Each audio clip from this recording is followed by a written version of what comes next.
Why did I guess we can't even use these terms anymore. Why did the moron keep bashing his head against the wall? Because it felt so good when he stopped. That's why I think of empty nesting and parenthood. It's nonstop. And then suddenly it's gone. Feels good.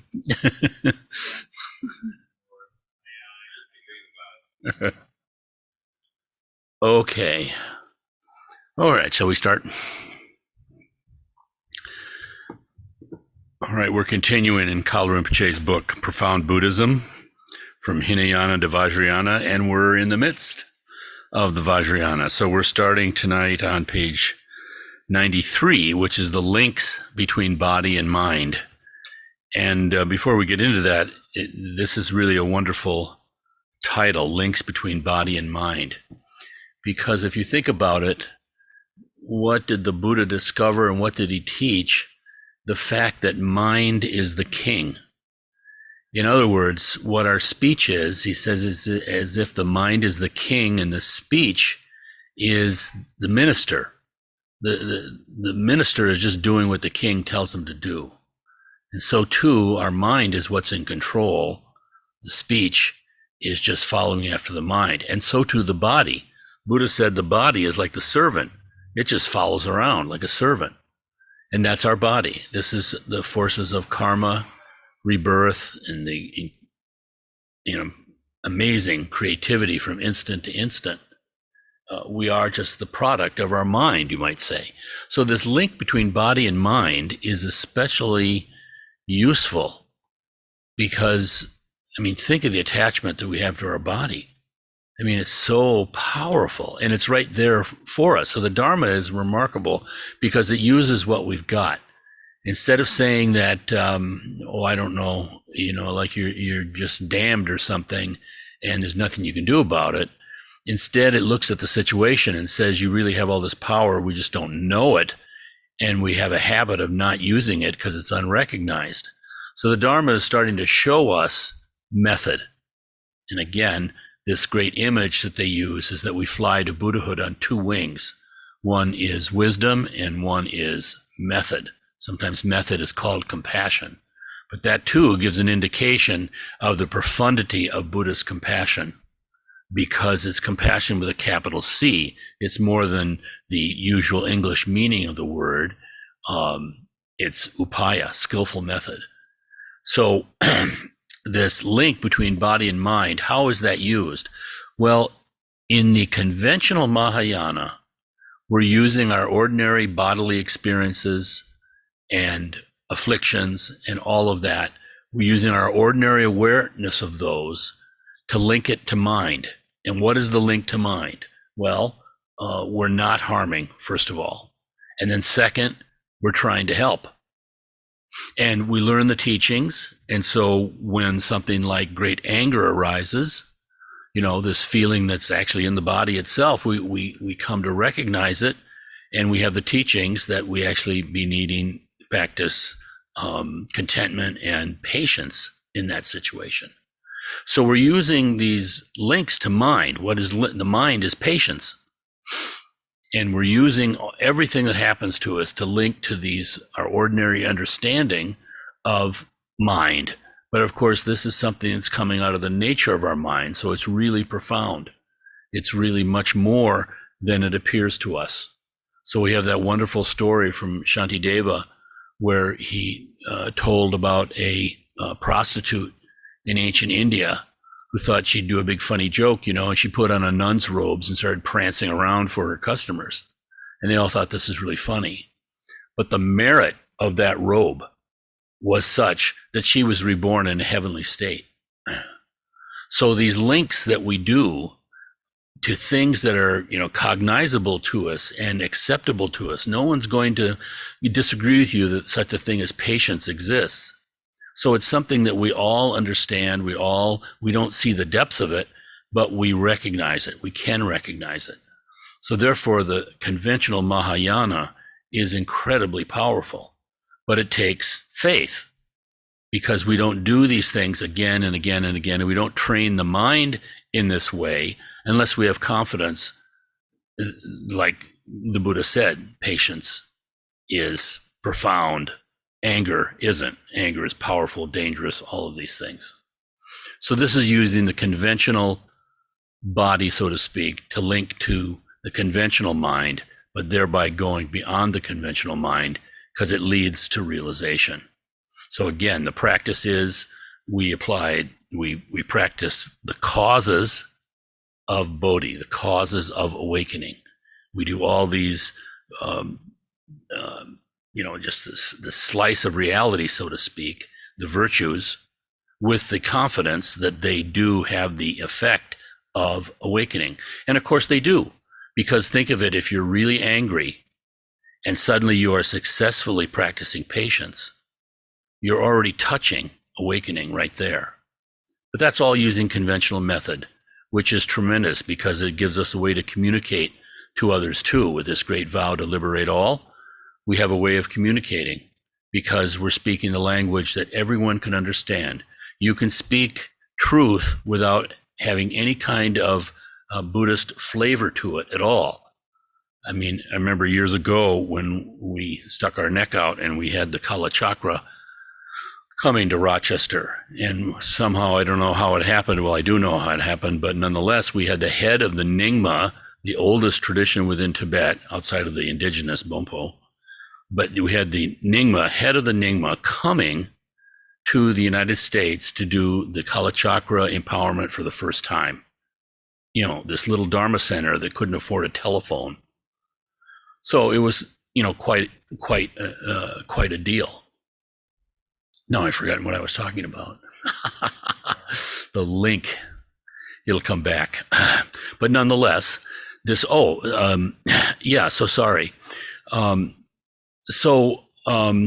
this triggered in my mind this memory of Lama Tarchin talking to Gretchen's mother. Forgive me for having a strange kind of illusion here, what triggers my mind sometimes. But nonetheless, Gretchen's mother came to Rochester when Lama Tarchin was here. And she had been diagnosed with cancer, and we knew that it was going to be serious. It was serious. It was going to be serious. And we were at the Dharma Center, the house that was the Dharma Center at that time, and he was giving teachings or empowerment. I can't remember. But he ended it quickly so he could come back to our house and talk to Gretchen's mom. And he talked to her about dying. And Gretchen and I were just sort of shuffling back and forth to the kitchen, getting tea and back and forth and like that, but overhearing, obviously, and sitting in on most of it. And she was a strong Christian woman. He didn't say anything that could have rubbed her the wrong way as being, look, I'm Buddhist, you're Christian, any kind of division between their hearts. And now I remember what I was going to say. Yeah, so we had this big Kala Chakra happening, and to help publicize it, because we were way in over our heads, we had rented the brand new Rochester Convention Center right on the Genesee River for $20,000 because it was a week-long program. So we were really flying off the seat of our pants. So I joined the local interfaith group to try to publicize this event, because it was an interfaith event too. But what I noticed was so interesting at interfaith things is that as soon as you say I'm Buddhist, up goes kind of a wall. And it's not a nasty wall, but it's no matter if you say Christian, Muslim, Jewish, whatever you say, people attach to their own beliefs and their own traditions. And so in this funny kind of way, the more you say like that, the more divisive you get. And so this is samsara, isn't it? The interfaith groups are divisive. Absolutely.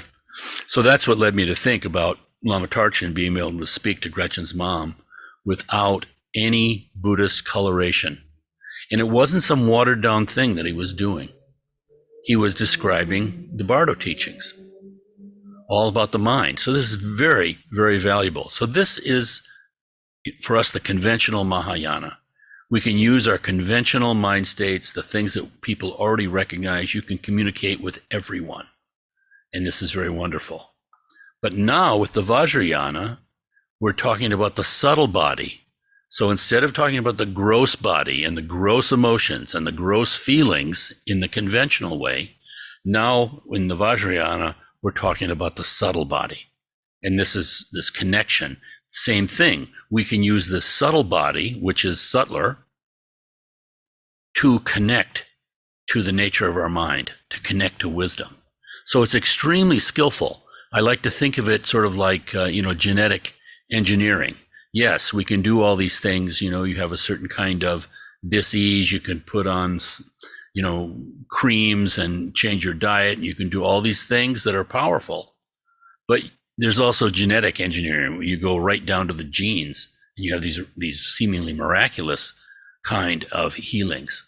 So this is why we're using the subtle body. Now, you can see why the Vajrayana takes protection, because people don't see the subtle body. So generally it takes a certain kind of faith.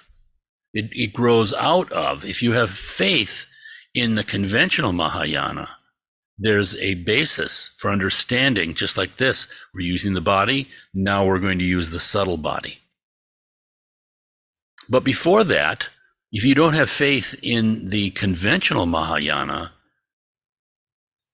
the extraordinary Mahayana, the Vajrayana, Tantrayana, Mantrayana, won't work for you, because you have to have that basis of the confidence, that vast loving kindness and compassion is where it's at. Because in the subtle body, we're using everything that arises, including anger.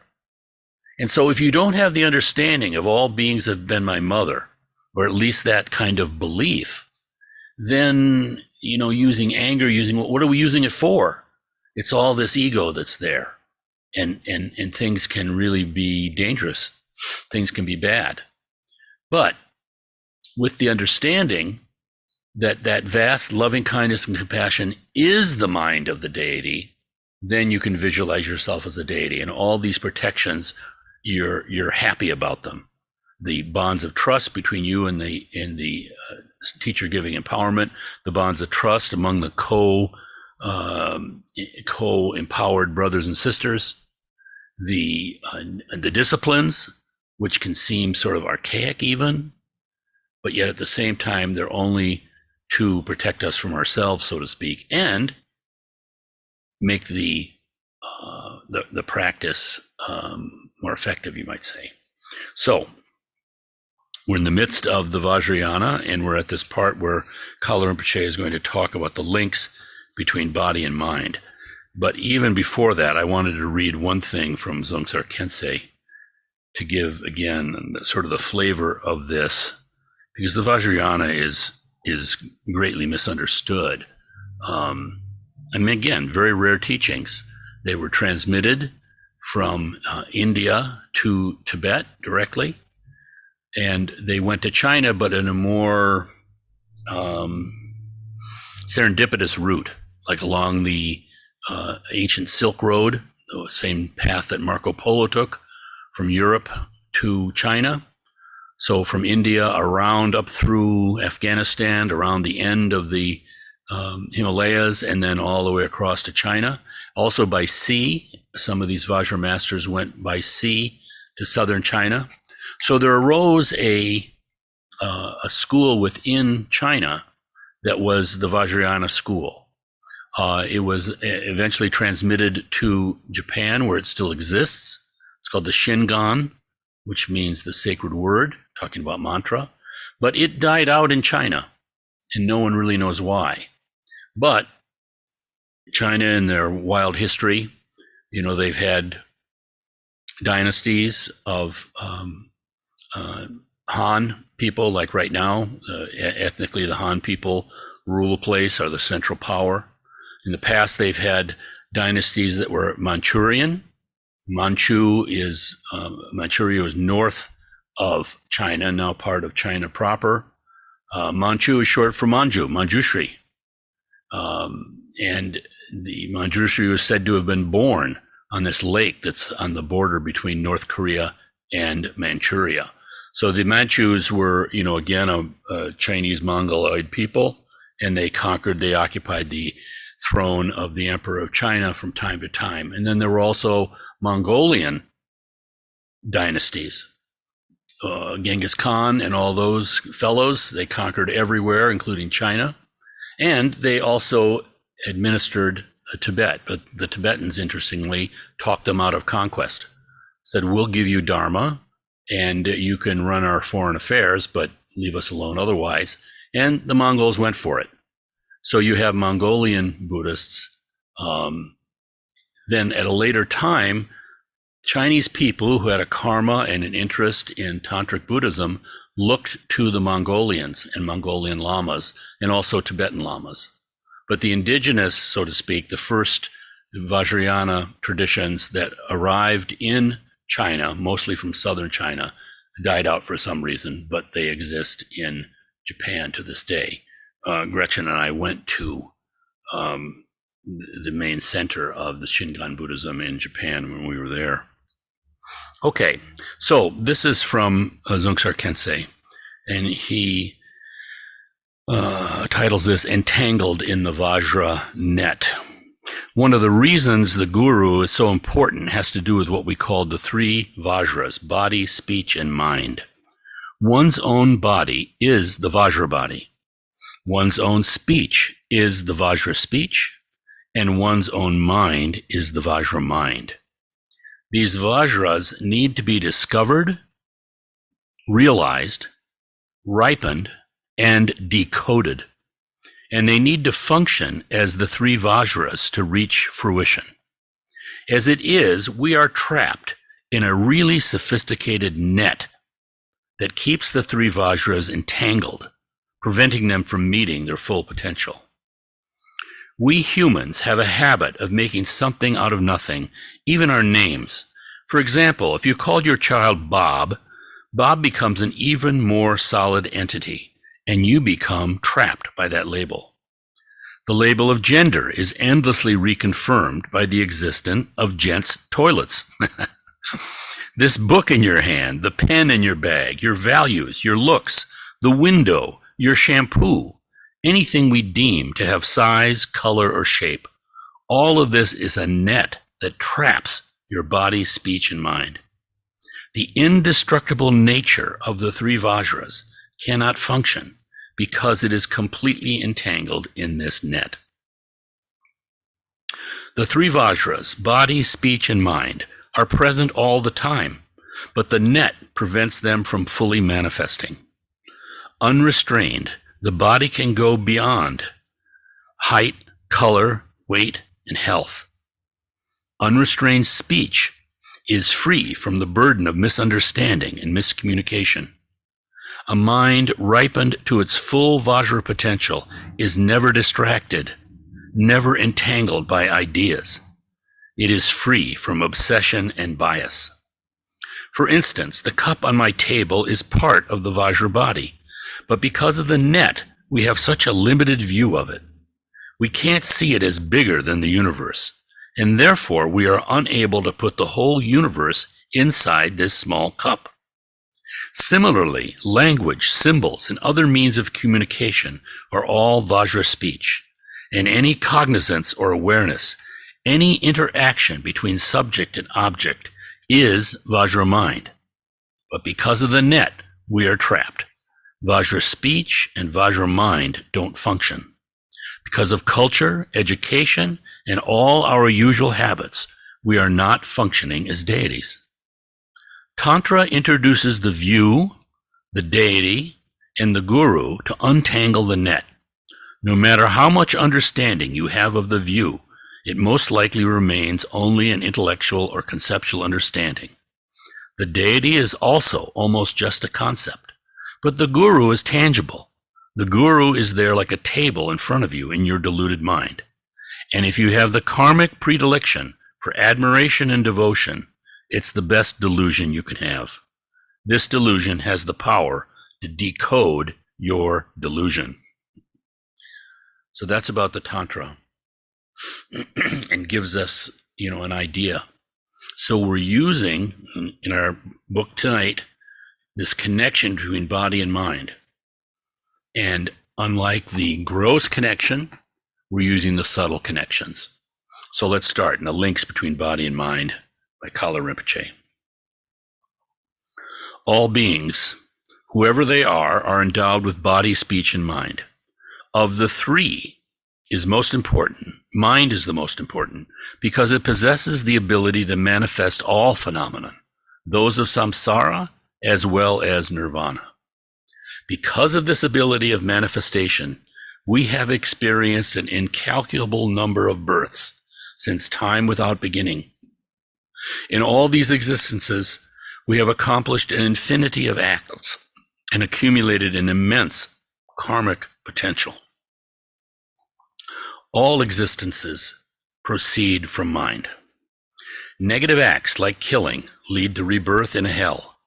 There are 18 hells, 8 great cold hells, 8 great hot hells, peripheral hells, and other occasional hells.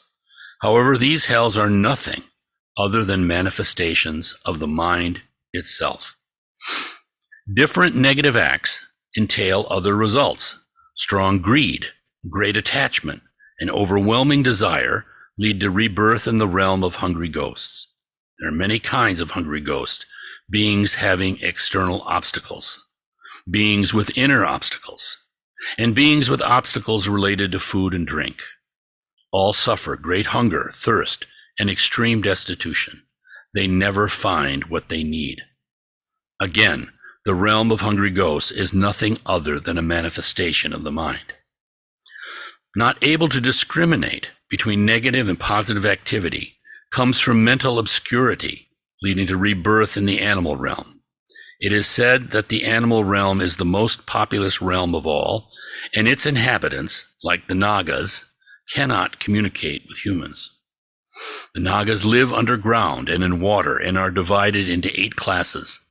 The animals with which we do communicate, such as dogs, cats, cows, and so on, are less numerous. All animals suffer because of their mental limitations. The animal world, in reality, is only a manifestation of the mind. When one practices Shine, that's calming the mind, or Laktong, superior vision, Vipassana, and one is not truly motivated by liberation, this leads to rebirth in worlds confined in samsara at some subtle levels. Those who have practiced the meditation of Laktong and that of the immortal mind while residing in a samsaric context will be reborn in one of the various God realms of the formless sphere. Those who have practiced giving and altruism without orienting their minds towards liberation are reborn in one of the categories of the realm of the gods in the sphere of desire and form. Beings in the realm of the gods enjoy extreme pleasures and joys and undergo almost no suffering for a very long time. Again, these realms of the gods are nothing other than manifestations of the mind. Other beings have practiced virtues such as giving, ethics, and patience. They have meditated, but in an impure manner. They have also fallen under the influence of jealousy or desire for domination. They are reborn in the realm of the demigods, where they live a long time, enjoy great power and happiness, but because of their tendency to jealousy and megalomania, they simultaneously engage in many quarrels and conflicts. This realm of the demigods is nothing other than a manifestation of the mind. So he's referring here to, in English, the terminology sometimes overlaps and creates a little bit of confusion. There's this talk of the 3 realms, the realm of desire, the realm of form, subtle form, and the formless realm. So these correspond to mind states. And when he's describing these animals and the lower gods in that, this is in the realm of desire. So human beings exist in what's called the realm of desire. But the 6 realms within the realm of desire, using the word realm twice, it gets a little confusing. But still, the realm of desire is where we abide, our level of mind. And it's hell beings, hungry ghosts, animals, human beings, the demigods, and the desire gods. Then in the realm of form, these are more subtle. They're still heavenly existences, but they're not suffering from desire. They just have subtle, like, mental existences, you might say. And then in the formless realm corresponds to what's called the four immeasurables. So every Sunday morning when we're, motivating ourselves to practice love, practice compassion, practice this spontaneous joy, this nature of the mind, and then finally this radical, you might say, equanimity. Those are the four mind states that lead to existence in the formless realm. But for right now, he's pretty much sticking to the realm of desire. Karma shapes existence. All beings are affected by conflicting emotions, attachment, anger, jealousy, avarice, and so on. Among human beings, desire and attachment are dominant. The human condition is the karmic result of past lives of positive and negative acts mixed together, with nevertheless more positive than negative acts. In Buddhist cosmology, our universe is described as formed by an axial mountain surrounded by four great continents. Human beings live on these four continents. People of the earth live on the southern continent called Jambudvipa, in Tibetan Jambuling. The other continents are also inhabited by human beings who may be slightly different from us. On the eastern continent, Purva Vidya, in Tibetan Lupapo, human beings are taller, enjoy a longer life, and have relatively greater happiness than ours. But fundamentally, they are human like us. Rebirth in any of these continents is related to karma. Differences which we can observe on earth come from the respective karma of each individual. We see beings having long or short lives, pleasant or unpleasant appearances, happy or unhappy natures, wealth or poverty, and good or bad health. Nothing of that happens at random. Hot hells are described as a burning surface. Wherever the right foot is placed, it burns, and the left foot is also burned wherever it is placed.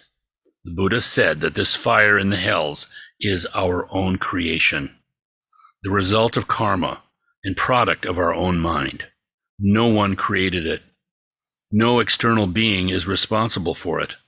The Buddha also said that the karmic diversity of beings is traced to the diversity of actions accomplished by different beings, thereby creating all the diversity and multiplicity of conditions of existence. So that's his section on karma shapes existence. Next is the mind as creator of worlds. Who accomplishes these various unwholesome or wholesome acts which have such karmic result? Our body, speech, and mind. But most important, the one that manages everything is the mind. This is the origin of negative and positive acts. If in the mind the desire to harm or kill arises, the body will attempt to harm or kill. If the mind has the desire to express unpleasant things, speech will follow and utter harmful words. On the other hand, if the mind plans to help someone, the body will act to bring this about. And if the mind wishes to utter pleasant words, speech does so. It is the mind which is the foundation of all positive or negative acts. How can the mind produce different classes of beings and worlds so complex and diversified? Let us refer to dreaming. When we dream, landscapes or countries appear. In these countries, we perceive houses, people, and all kinds of objects and situations. Their totality is produced by mind. Likewise, the 6 classes of beings arise from our own mind. A potential appearance to the mind can be perceived in extremely varied ways according to karma. Whatever appears to us is in the form of water that quenches our thirst, manifests as molten metal or lava for being reborn in hell realms. For a hungry ghost, this same potentiality of the mind appears as blood, mucus, or some other repulsive substance. A demigod perceives the water as a weapon. A god perceives it as nectar. Finally, for a being who has reached total liberation, the element water is realized as the feminine Buddha Mamaki. And for a fish, the water is a habitat. The environment reflects the karma that conditions the perception of all beings.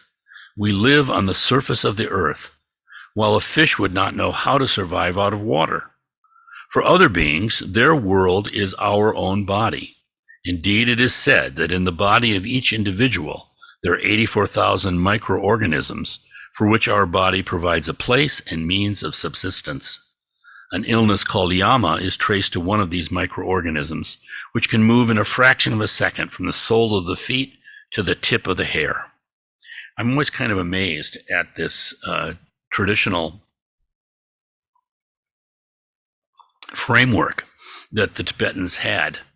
I mean, we make Louis Pasteur, a great person for having looked in his microscope and seen these little bacteria bugging around. But meanwhile, 2,600 years ago, the Buddha was talking about 84,000 bugs living in your body. So it's kind of crude as far as the expression of our in our scientific way, in a material way. But on the other hand, it's more profound because it's realizing these are creations of mind. In fact, one of the traditional teachings that they give in, warning against suicide or the negative consequences of suicide is that you're killing 84,000 beings that depend on your body. All right, next is the beneficial understanding of illusion. All appearances are simply... Frank, you might have skipped the body is not real section. Say that again? You skipped the body is not real section? The body's not what? Section called the body is not real. Oh, thank you so much. Thank you so much. Yeah. Sorry, skipped. The body is not real. As for us, it is likely that in our past lives, positive acts have surpassed negative acts, and that we already have good connections with the Buddha, the Dharma, or the Sangha. It is why we now enjoy an existence qualified as precious human existence. And what is the reality of this precious existence? According to the Buddha, phenomena are neither true nor false. These words cannot describe phenomenon, because phenomena are like the moon's reflection on the water. When we look at the moon's reflection, we cannot say that we see a real object because the moon is not actually in the water. But neither can we say that the appearance is completely unreal, since we do see the moon on the water. Our body does not escape this ambiguity. On one side, it has no more reality than a body that we assume in a dream. On the other hand, we feel all kinds of pleasant or unpleasant sensations through it, and it permits us to move or to remain still. From this pragmatic viewpoint, it is real. It is useful to understand that our body is not fundamentally real, that it is of the same nature as the dream body, an illusory appearance produced by the mind, impermanent and changing. If we are convinced of this, our attachments will decrease. The tendency for anger and for the grasping of the ego will diminish. Generally, we tend to believe that we are permanent and not subject to change. We believe that our body is a real object. From this belief, conflicting emotions are produced, such as attachment and anger, as well as sicknesses, pains, and anguish. So this is all so profound and truly for us, hard to believe. Rinpoche has taught at one time that Dharma is just the process of seeing everything as dreamlike, and then compassion for everything. So it's just this, again, this two-winged critter of us. We're just maintaining the dreamlike nature of things, but all the time practicing compassion on the gross level. And this teaching that we now enjoy existence qualified as a precious human existence, that we have more positive in our karma than we do negative. This is really something. This kind of gratitude for having this human form is really something, because there's obviously so much suffering and dissatisfaction everywhere.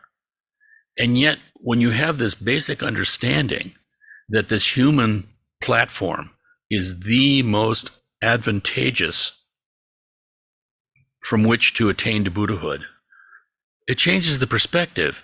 It puts all your troubles in a kind of a lower rank. It doesn't deny them or the suffering or the difficulties that you have and what you have to do, but at the same time, it changes the hopelessness. And it causes us to question, a very positive kind of questioning too. How can this be true? You think everything's going wrong. How can this be true? And so it lessens attachment, and it causes us to sort of go to the core of it all. Because all these manifestations of practices and deities and rituals and all this kind of stuff, in the end, they're not what it's about. They're just methods to get to that fundamental understanding. And the greatness of true devotion is that you're kind of right there immediately. Even though you can't see it all, you have this confidence. And that confident aspect of your mind is something that's beyond conceptuality. Okay, now we're at the beneficial understanding of illusion. All appearances are simply a product of the mind.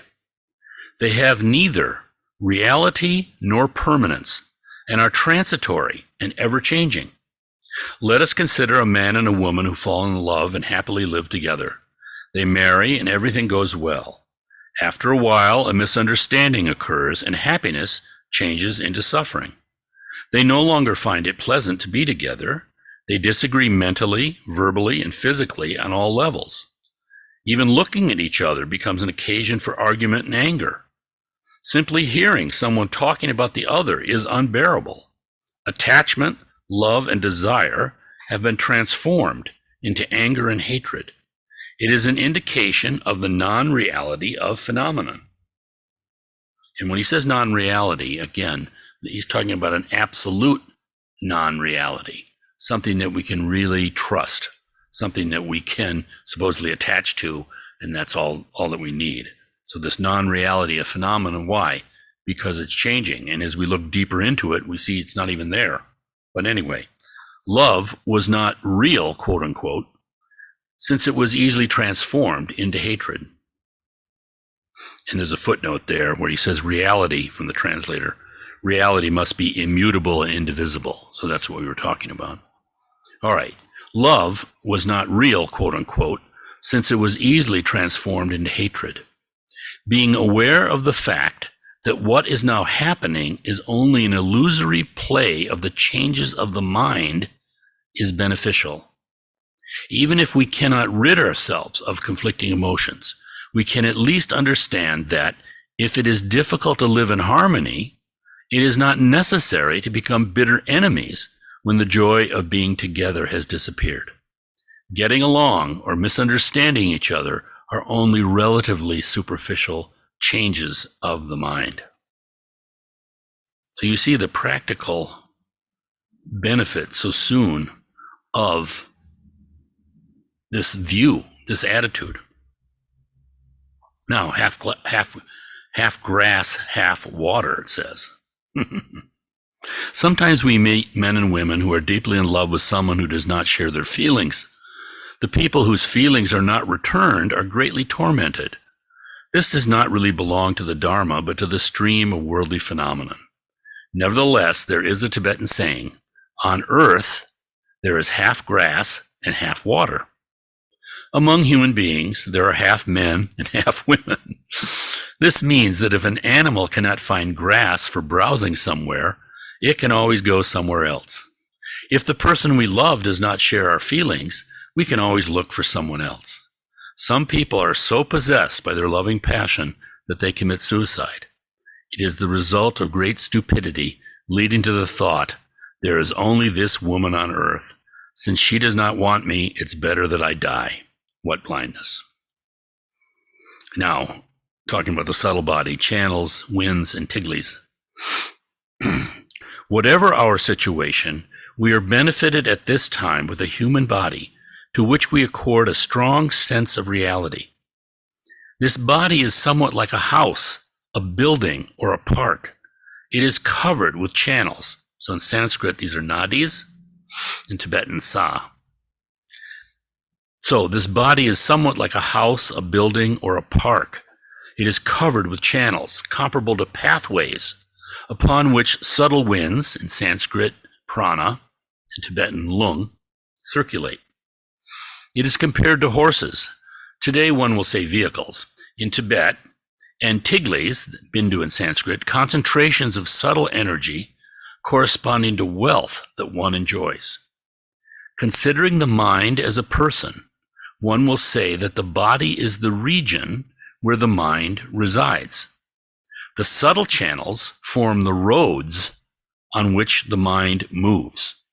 The winds constitute the means of moving, and the bindus, the tiglis, represent all the goods that the mind possesses. One of these subtle channels rises to the summit of the head in the axis of the trunk. In Dharma language, it is called the central channel. In medical language, it is the main channel. Tibetan medicine he's talking about. It is flanked by two parallel channels on the right and left sides.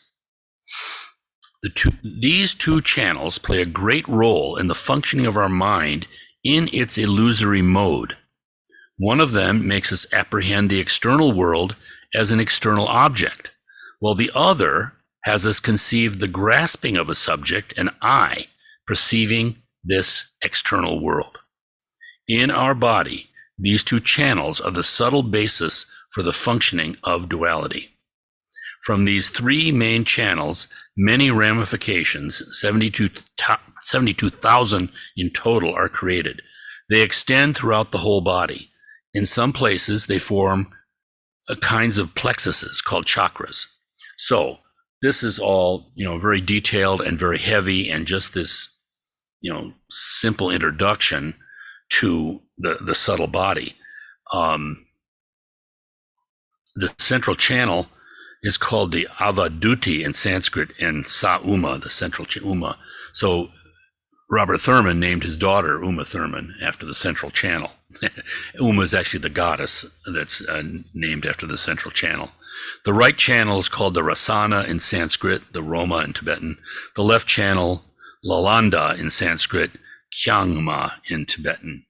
So again, this is a very kind of subtle imagery, and these are normally teachings that, are not given until one has done the nundro, all the preliminary practices, and then is being introduced to these subtle energies and pathways in the body.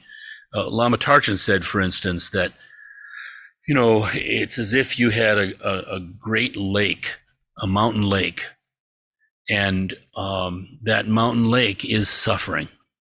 We carry around this lake in our mind. There it is. And so what happens with these practices, these are the practices that create the mountain. And he said, when you move these worldly energies, the one on the left and the right, the one that creates the external appearance of everything, and the one on the left that creates the I, so then we have this force sort of an opposition to everything. When you get those energies through the practices into the central channel, the mountain disappears. And because the mountain is gone, there's no basis for that suffering lake. It's that dramatic and that wonderful and that seemingly unbelievable, because we've practiced for so long on this believability, believing that this body is like solid, real, and us. We've just got so much invested in that view. The greatness of these practices, too, is that they allow you to kind of avoid a certain kind of attachment. I mean, it's possible with the higher teachings of Dzogchen and Mahamudra. Sounds very good, of course it is. And it's wonderful to have some degree of interest even in those high teachings. But there can be, because the ego is so pervasive and, so tricky and dominant and subtle in its ways, there can be this unexamined thought that, I can practice Dzogchen and I don't have to do bodhicitta. I don't have to worry about loving kindness and loving that guy at work who I hate, and the compassion for everyone, and the pain of thinking of all these beings as having been my mother and what they've gone through for me, and how I'm completely oblivious to their existence and just neutral. I just don't give a damn. So by practicing on these subtle bodies and that, you're still taking the same motivation of great love and compassion, all beings to Buddhahood, liberation, all of those wonderful things. And even if we're just saying it in words, we're still training our mind because we're saying it as opposed to not saying it. So it has karmic effect.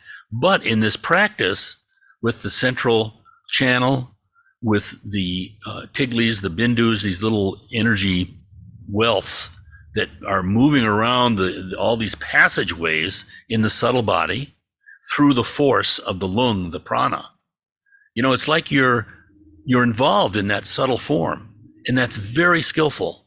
An example that occurred to me was, I've been fortunate to be able to go to the Yamantaka practices, these retreats that Lama Tarchin Garchen Rinpoche gives in Arizona. It's like 9 days of this kind of practice. And it's very intense because, you're chanting and then I think 6 sessions a day, and just like mantra after mantra. In between the sessions, there's like 2.5 hours of nonstop mantra. And then at night, you get a chance. They divide it into 3 groups. 2 of the groups lie down to sleep. And they ring a bell. Everybody gets up, does the practice again. 1 more stays up now and continues the mantra while the other 2 sleep. So it goes around like this. You're sleeping, practicing in the same place. You only leave your seat to go to the bathroom and then to go to the dining hall to eat. But in the dining hall, you go through a tunnel so you don't see the sky. So it's intense in that way. Well, in the years that I had done these things, I was always fighting, fatigue, just like sleeping through everything. And, you just can't. And then after some years, they said, why don't you do in one part of the ritual here where you have to, ring a bell and lead a little bit, chant, not the tremendous chanting that the Umzes, the chant masters do, but just in a couple of ritual places. By having that responsibility, it distracted me from my own tiredness. And we see this even here in ordinary practice, where if you're playing a bell or an instrument, suddenly you're alert through that. Now, it's just so amazing, because if you're sitting there meditating, you can escape from yourself by just being drowsy, and you can justify it to yourself. I'm tired, I need sleep, all of these things. And yet, if the Lama says, okay, you're going to play a bell right now, and all these people are watching, suddenly you're alert. You can still be tired, but somehow it's very skillful, because instead of confronting it directly, I'm going to be awake now. It's like, I'm not going to think about rhinoceros. What do you think about rhinoceros? That's how tricky our mind is. But if you're immersed in thinking about love, for instance, you're not worried about the rhino anymore. So what I'm saying is that in the actual physicality of playing an instrument, it's an aid to your alertness, to your meditation. So too, in the subtle practices, concentrating on these subtle bodies engage you. And you're engaged in your true nature as it manifests in this subtle way. So you're practicing on the real thing, even though it might seem like imagination. This is where faith comes in. But nonetheless, it's extremely skillful, because it can be that people can use the highest teachings out there, their concept of the higher teachings, as a way to kind of avoid the direct practice of awareness. So it's very, very skillful. Okay, let's stop with me tonight here, and wonder if there are any questions or discussion tonight. We've got the hot mic ready.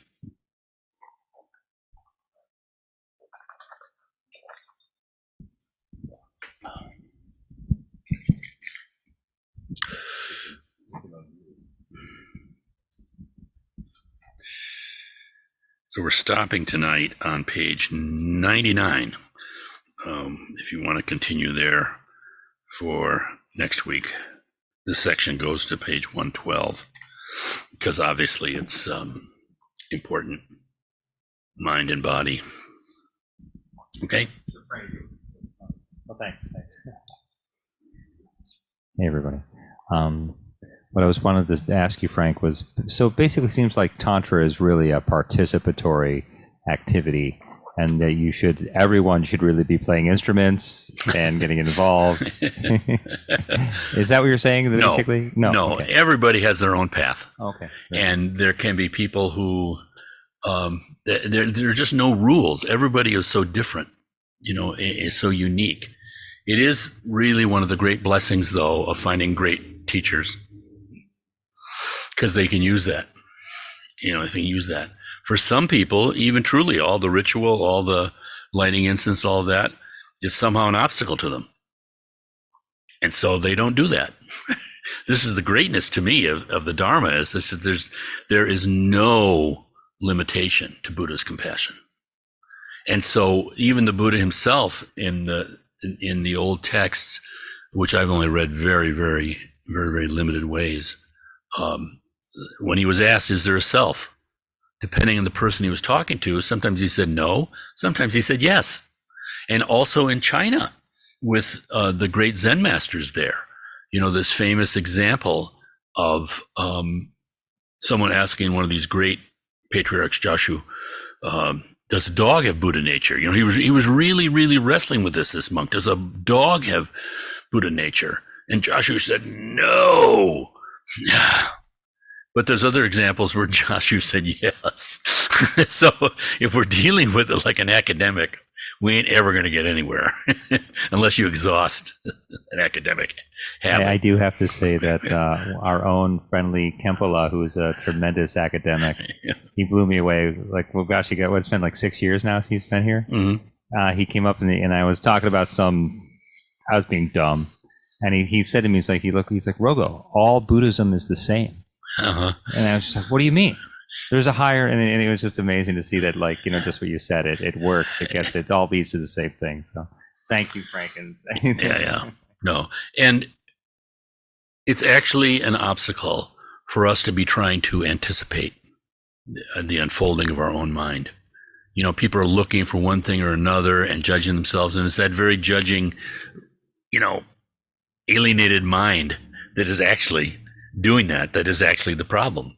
But we have this belief that somehow I can just grab onto happiness, all filtered through. Someone made the statement once that was talking about a particular kind of philosophical view.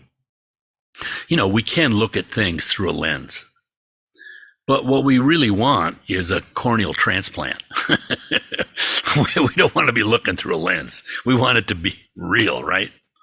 No separation. Yeah. That's interesting you said that, Frank, because the subtlety, the interest, the wanting to enjoy reality and also not to be destroyed by the suffering of it all changing, and it's so, yeah. Thanks, Frank. Yeah, I'll keep trying. Yeah, no. Just the practices, whether tantric or not, that's really the skillfulness of it and how they are provisional. It's not the thing itself. In one way, they are the thing itself with the highest view. But at the same time, that's what's just wonderful. You do the practice, and even people like me with all sorts of doubts, you do mantra for a couple of decades, and then suddenly it's like, oh my goodness, there really was something to this, which even my thick skull Frank, just to mention your wisdom, which was pretty amazing to boost your rightness. Yeah, just with Kanzi's, one of his books, I remember reading it, and I took me a day or two to get through anything, and then just through mantra, nothing else. I was able to comprehend his book within. It was pretty amazing. Remarkable. Just opening up, just like you said, opening up to the whatever that is. Okay, anything else? We're at a good place, I think, on this hot evening. It's 8:00. All right. We dedicate the merit from this evening to all motherly sentient beings. May we never forget any of them and be aware of the vast suffering that's there, what those beings have done for us, the sufferings that they undertook, and the unpleasantries in order for us to attain to a human birth. And may we understand this with a sense of deep gratitude and strive ever, ever, ever to keep this in our mind and to practice out of this great gratitude. Svaha. Okay. All right. Thank you all. Thank you, Zoomers. Being there, hope it's not too hot where you are. And see you next time. Page 99 next time.